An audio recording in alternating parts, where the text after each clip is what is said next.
Room on the Broom by Donaldson and illustrated by Axel Scheffler. The witch had a cat and a very tall hat and long ginger hair which she wore in a plait. How the cat purred and how the witch grinned as they sat on their broomstick and flew through the wind. But how the witch wailed and how the cat spat when the wind blew so wildly it blew off their hat. Down, cried the witch, and they flew to the ground. They searched for the hat, but no hat could be found. Then out of the bushes, on thundering paws, there bounded a dog with the hat in his jaws. He dropped it politely, then eagerly said, as the witch pulled the hat firmly down on her head, "I'm a dog as keen as can be. Is there room on the broom for a dog like me?"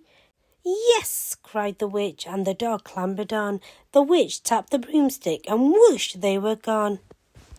Over the fields and the forest they flew. The dog wagged his tail, and the stormy wind blew. The witch laughed aloud and held onto her hat, but away blew the bow from her long ginger plait.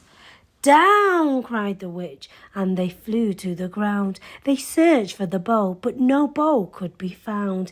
Then out from a tree with an ear-splitting shriek, there flapped a green bird with a bow in her beak. She dropped it politely and bent her head low, then said, as the witch tied her plait in a bow, "I'm a bird as green as can be. Is there a room on the broom for a bird like me?"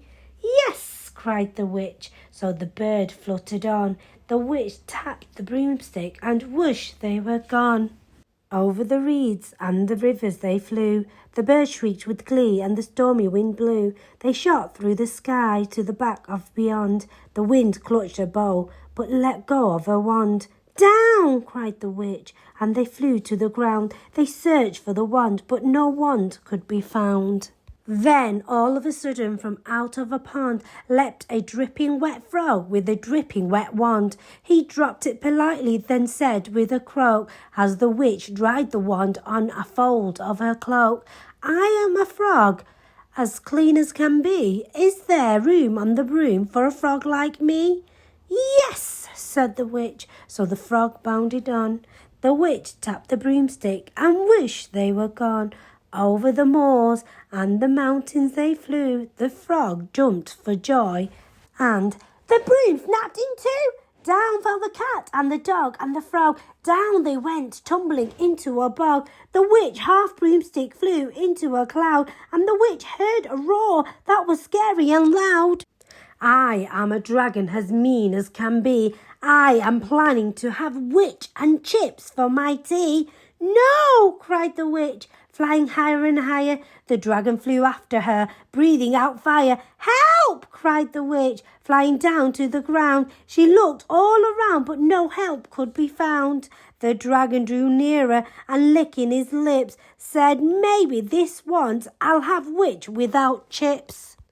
But just as he planned to begin on his feast, from out of a ditch rose a horrible beast. It was tall, dark, and sticky, and feathered and furred. It had 4 frightful heads. It had wings like a bird, and its terrible voice, when it started to speak, was a yowl and a growl and a croak and a shriek. It dripped and it squelched as it strode from the ditch, and it said to the dragon, "Buzz off, that's my witch."